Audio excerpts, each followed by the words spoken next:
Nah, jangan lupa untuk subscribe YouTube channel Metro TV News dan juga nyalakan notifikasinya. Dan pemirsa, untuk membahas polemik rencana pembelian pesawat tempur Eurofighter Typhoon bekas dari Austria oleh Kementerian Pertahanan Republik Indonesia, kita sudah terhubung dengan anggota kami akan mencoba menghubungi Komisi 1 DPR Muhammad Farhan, dan kami juga telah bergabung dengan pengamat militer Koni Rahakundini Bakri. Kita ke Mbak Koni terlebih dahulu sambil menunggu nanti dengan dari pihak DPR. Mbak Koni, selamat pagi.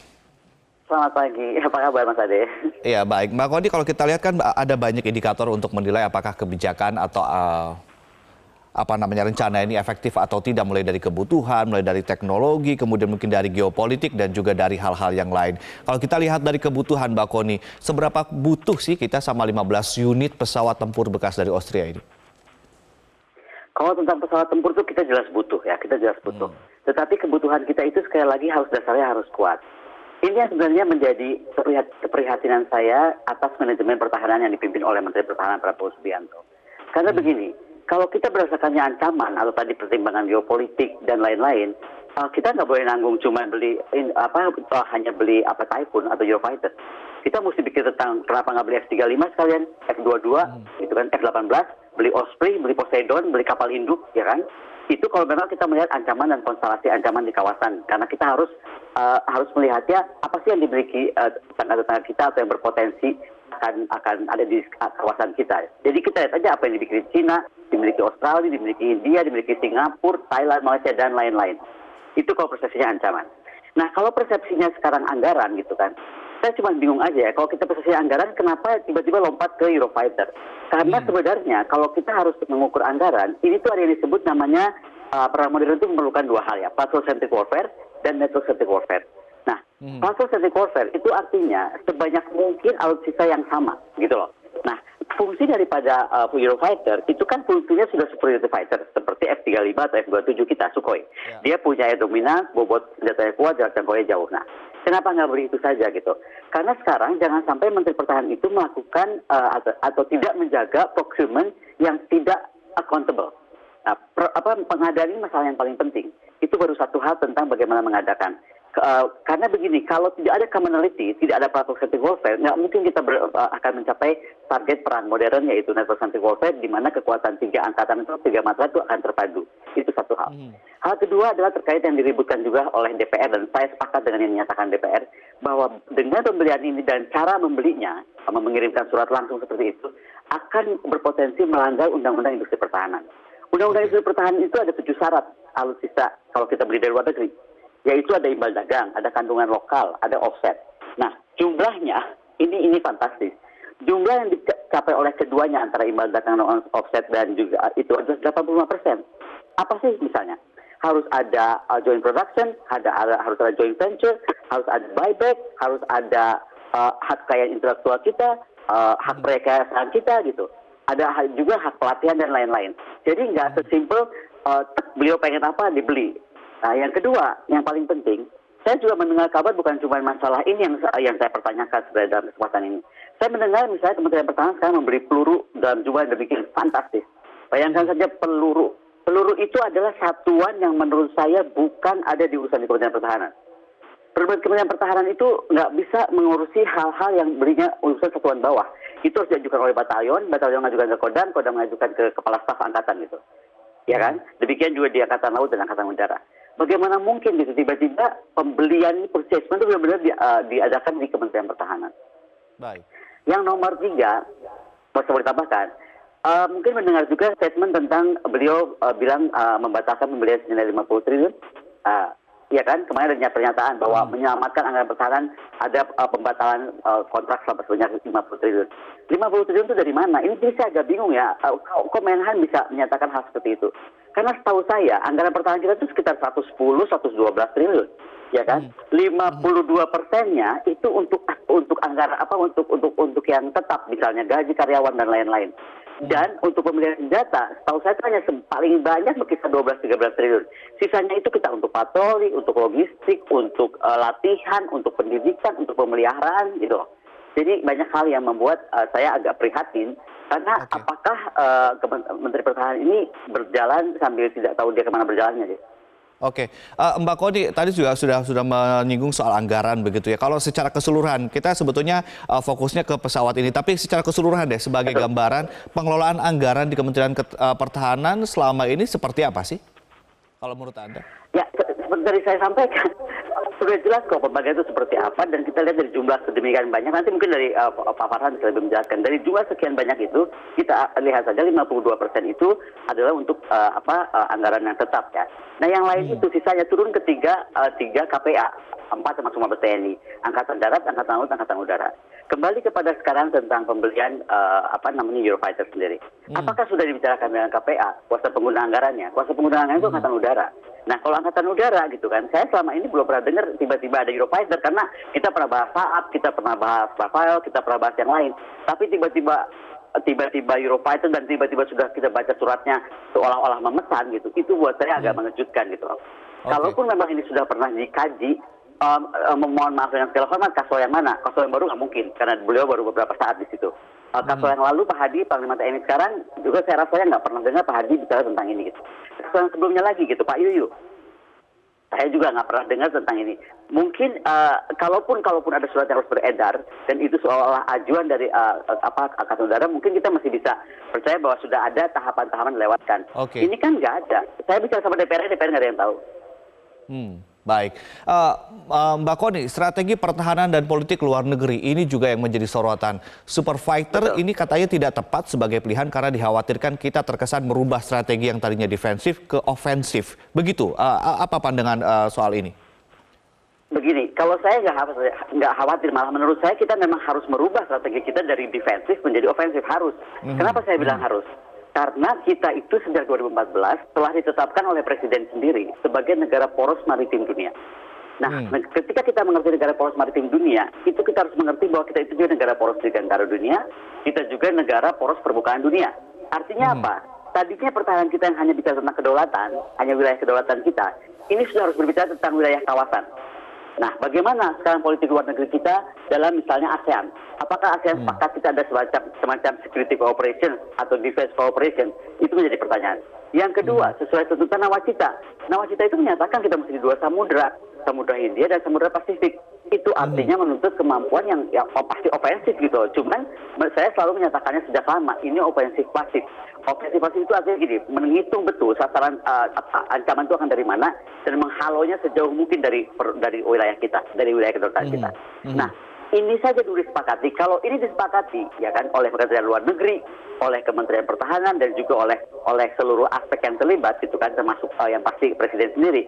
Ini yang tadi saya awal bilang, jangankan Eurofighter gitu loh. Kita mesti beli F-35, mesti beli kapal Indo, mesti beli Poseidon, mesti beli Osprey dan lain-lain. Nah, tapi juga pertanyaannya kembali lagi, kenapa mesti Eurofighter? Pesawat kita selama ini kan yang ada kita sekarang punya, jelas-jelas Sukhoi, jelas-jelas juga F-16. Nah, naikkan aja standarnya gitu loh.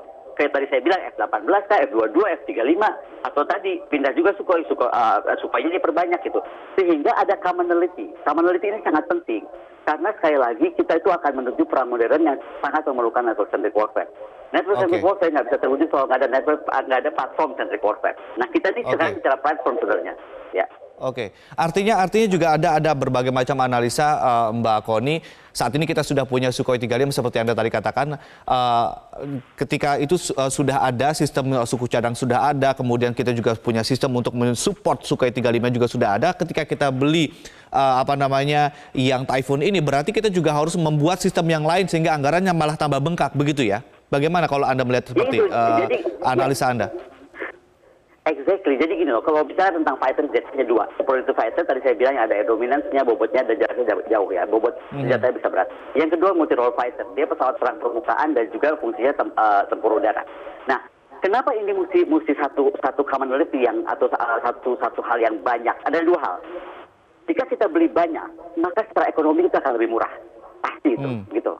Selama ini kan anggaran pertahanan itu adalah investasi. Nah, kalau bicara investasi tadi, belinya banyak sehingga harganya murah. Kalau enggak ada namanya stock fighting. Stock fighting itu ketika beberapa banyak hal terjadi, akhirnya tadi jadi mahal di operasi, pertama overlapping. Kedua, logistiknya rumit, ya kan? Operasinya jadi mahal. Kemudian yang paling pasti tadi itu harus saya ulang-ulang terus, tidak tercapainya network platform centric warfare, gitu loh. sampai kemudian menuju net potensi. Baik, Mbak Koni, saya juga mungkin juga masyarakat juga membaca begitu ya, menelisik begitu bagaimana sih sebetulnya pesawat ini di Austria. Ternyata katanya juga banyak yang kemudian mengecam karena soal anggaran yang digunakan oleh pihak pemerintah di sana, karena biaya operasionalnya mencapai 80.000 euro atau 1,3 miliar per jam, harganya sendiri 58 sampai 70 juta dolar per unit. Ini mungkin Anda punya insight tersendiri terhadap pesawat ini sehingga kemudian ini bisa kemudian jadi pertimbangan apakah beli atau tidak sebetulnya pesawat semacam ini. Kalau saya sih definitely, kalau saya pribadi ya, saya menyatakan tidak boleh dibeli. Kenapa tidak boleh dibeli? Karena tadi ini melanggar undang-undang industri pertahanan. Itu dulu paling basic lah. Sekarang fungsi Menteri Pertahanan itu apa sih? Kementerian Pertahanan itu fungsinya lebih banyak justru ke kebijakan, bukan ke pembelian gitu loh. Nah, atau bukan ke procurement atau pengadaan gitu. Jadi dia tuh lebih banyak ke kebijakan dulu. Nah, sekarang kalau bicara kebijakan, kita lihat dong, Menhan itu paham nggak Undang-Undang Industri Pertahanan pasal 43 ayat 5 yang jelas-jelas menyatakan nggak kenapa kita tuh nggak boleh beli lagi barang bekas sejak Undang-Undang Industri Pertahanan keluar. Karena tadi ada 7 syarat tadi, imbal dagang, kemudian kandungan lokal dan offset yang harus mencapai 85%. Nah, apa aja sih tadi saya bilang? Misalnya hardware software-nya dari kita nggak? Kemudian kekayaan intelektual kita ada nggak di sana? Kemudian perekayasaan ada nggak? Nah, yang paling penting, saya mau tanya deh sekarang. Kalau memang merah putihnya Pak Prabowo yang kita harus sangat hormati, beliau sangat terkenal merah putih, betul-betul pengen bersih-bersih Kemhan, apa kabar dengan KSX kita? Pesawat tempur kita yang bekerja sama dengan Korea. Kalau itu yang mau dikejar, saya sepakat kita kejar. Karena begini, masalah dari KSX kenapa tertunda-tunda kita tahu apa, gitu kan? Ada masalah teknologi yang tidak dirilis oleh negara ownernya selain Korea. Gitu. Nah, padahal kita sudah investasi demikian besar di KSX. Dan rencana KSX itu kan waktu itu harusnya jadi pesawat tempur buatan Indonesia join dengan Korea. Ini yang mesti dibereskan dan dikejar daripada kemudian spending seperti tadi beli barang bekas gitu. Pesawat tempur bekas yang sudah grounded gitu berapa lama juga di negaranya. Nah, kenapa mesti saya sampaikan soal KSX ya kan? Karena kan berarti nanti ada 3 pesawat kita nih. Ada F-16 lagi yang kita miliki, ada Sukhoi, kemudian ada KSX akan datang. Saya dengar KKIP itu dibubarkan, Komite Kebijakan Industri Pertahanan. Yang ini yang tidak boleh terjadi, KKIP-nya lepas atau dibubarkan, tapi proses KSX nggak jelas gitu jadinya. Baik, tadi dari sudut pandang undang-undang sebetulnya kita seharusnya tidak lagi membeli alutsista bekas. Nah, dari segi keamanan nih Mbak Koni, kita mungkin trace ke belakang lagi. Alutsista yang kita beli bekas itu seperti apa tingkat keamanannya dan setinggi apa tingkat kecelakaannya yang mungkin kita juga sering banyak juga ngelihat bagaimana kemudian ada pesawat jatuh, ada kemudian kecelakaan begitu. Begini ya, pokoknya kalau kita lihat kita harus jujur lah. Ya jangan lagi yang paling jauh, yang eranya Pak Gatot Nurmantio, Panglima Gatot Nurmantio. Kita lihatlah beberapa tank hebat-hebat itu yang dibeli. Yang pasti beginilah, kita tuh saya nggak mau singgung ke belakang apa, tapi kita sudah tahu apa yang terjadi dengan peralatan-peralatan bekas yang dimiliki. Balik aja sekarang, kita bisa lihat kenapa itu jadi mahal maintenance-nya, ya kan? Banyak juga yang grounded. Itu situ saja kita berhenti bicara. Tapi kembali sekarang saya mau bahas lagi karena sudah ada undang-undang industri pertahanan dan itu menyatakan tidak boleh lagi ada pembelian bekas. Kenapa masih ada gitu loh, masih ada pada kepemimpinan Menhan Prabowo ini tiba-tiba ada surat pula ya. Kalau cuma masih opini, masih pemikiran masih nggak apa-apa. Ini kan kalau udah surat sudah resmi gitu menyatakan ingin memiliki gitu. Nah, ini yang saya heran gitu. Kenapa? Karena kembali tadi, beliau itu kan punya sekjen, punya dirjen yang banyak, yang sangat mengerti, paham betul tentang apa ini semua. Kenapa sampai surat itu keluar dan ditandatangani oleh Pak Menhan sendiri? Yang saya khawatirkan gitu kan, bahwa fungsi sekjen, dirjen, dan lain-lain yang bisa advice itu tidak berjalan. Tidak berjalannya bukan karena yang mereka tidak bekerja, tetapi mungkin ada yang mendistorsi keputusan mereka itu tidak disampaikan kepada Menhan. Karena ini kan sangat basic, Menteri Pertahanan memiliki indikasi melanggar undang-undang, itu kan fatal. Baik. Mbak Koni, terakhir artinya bisa diperjelas kembali, banyak kalangan menolak atau mungkin menyarankan untuk meng-cancel pembelian alutsista ini. Begitu ya? Banyak kalangan menolak, DPR juga pasti akan menolak. Kalau sekali lagi itu bekas, karena pasti DPR akan mengangkat isu undang-undang industri pertahanan pasal 43 ayat 5. ya kan? Kemudian saya pikir juga BPK juga nggak akan diam saja, karena BPK itu selama ini juga memiliki kemampuan untuk melihat dan memeriksa sistem procurement gitu kan di Kementerian Pertahanan. Dan ketika kita bicara audit yang dilakukan oleh BPK itu tidak semata audit keuangannya, tetapi BPK bisa mendorong terjadinya audit teknologi. Nah, jadi sekarang menurut saya kita tuh harus mendorong dan memberi semangat untuk BPK juga bersuara tentang ini. Pak Agung Firman itu sangat mengerti pertahanan, beliau juga sekarang mengepalai BPK. Nah, jadi bukan saja masalah anggarannya, tapi kita juga bicara tentang masalah audit teknologinya. Karena kenapa kita bicara audit teknologi? Jangan sampai mimpi presiden itu bahwa kita mandiri industri pertahanan kita nggak akan bisa tercapai karena hal-hal semacam ini. Undang-undang sudah mengatur, Menhannya bablas itu mau beli sendiri. Tanpa tadi saya bilang apakah sudah dikoordinasikan dengan KPA terkait. Sekali lagi mungkin bisa digarisbawahi Mbak Koni. Kalau begitu tipe pesawat apa yang kita butuhkan, berapa banyak, dan proses pengajuannya, mekanismenya seperti apa yang ideal? Nah, kalau ditanya berapa banyak gitu ya, saya tuh mengeluarkan tesis saya dan dijadikan buku namanya Defending Indonesia. Defending Indonesia itu mengukur berdasarkan ancaman kawasan, berdasarkan bagaimana konstelasi dan juga projection kawasan itu ke depannya akan seperti apa. Kalau seperti itu yang mau ditanya, kapal tempur kita, pesawat tempur kita itu ribuan kita mesti punya. Kemudian jangan cuma ngomong pesawat tempur nih, kita mesti punya 4 kapal induk. Kita mesti punya 14 kapal submarine yang nuklir ya, nuklir submarine yang bisa berkeliling-keliling dunia mungkin 60 tahun tanpa harus isi bahan bakar misalnya. Itu kalau mau konsisten kepada ancaman gitu, dan kenapa kita mesti mencapai kalau di istilah Angkatan Udara itu kita harus memiliki superiority dan air dominance gitu. Nah, kalau ditanya bagaimana harusnya gitu kan membeli alat-alat pertahanan begini, ada 4 tahapan. Pertama decision, kedua deliver, ketiga use, keempat tuh dispose. Ketika tahap decision, disitulah kita bicara tentang konsep pertahanan kita itu seperti apa. Mau inward looking kah, mau outward looking kah. Nah, kalau bicara tentang tadi ini yang kenapa alasan yang dikeluarkan oleh Daniel Simanjuntak, itu seolah-olah kita tuh mau outward looking defense, fine, nggak apa-apa juga. Berarti konsepnya outward looking defense.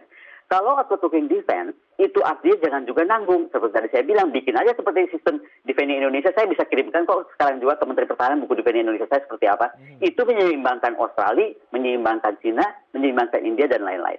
Nah, pada proses decision itu ada konsep, ada assessment, ada demonstration. Jadi sebelum beli ini ada demonstration dulu. Setelah itu baru masuk kepada proses mock-up. Dari mock-up ada manufacturing, dari manufacturing baru kemudian ada in-service prosesnya. Jadi deliver dan di-use proses itu. Yang terakhir ada masalah dispose. Kita tuh mau bikin itu 25 tahun, 35 tahun, atau berapa tahun, ada disposal juga mesti dihitung gitu. Okay. Jadi sekali lagi ini bukan cuma sekedar beli toy. Oh ada pesawat tempur lucu nih, kita mesti beli aja sekarang, pesan 15, 20, 100. Nggak seperti itu. Ini sekali lagi mesti dibedakan beliau menjadi Danjen Kopassus sama beliau menjadi Menteri Pertahanan, which is completely different gitu. Baik, jadi harus ada visi, lalu kemudian strategi dan juga taktik dan juga teknik sampai ke detail begitu ya, dan harus sejalan begitu apa yang kemudian diinginkan oleh Indonesia. Apakah baik? Terima kasih Mbak Koni telah sharing bersama kami di Metro Pagi Prime Time.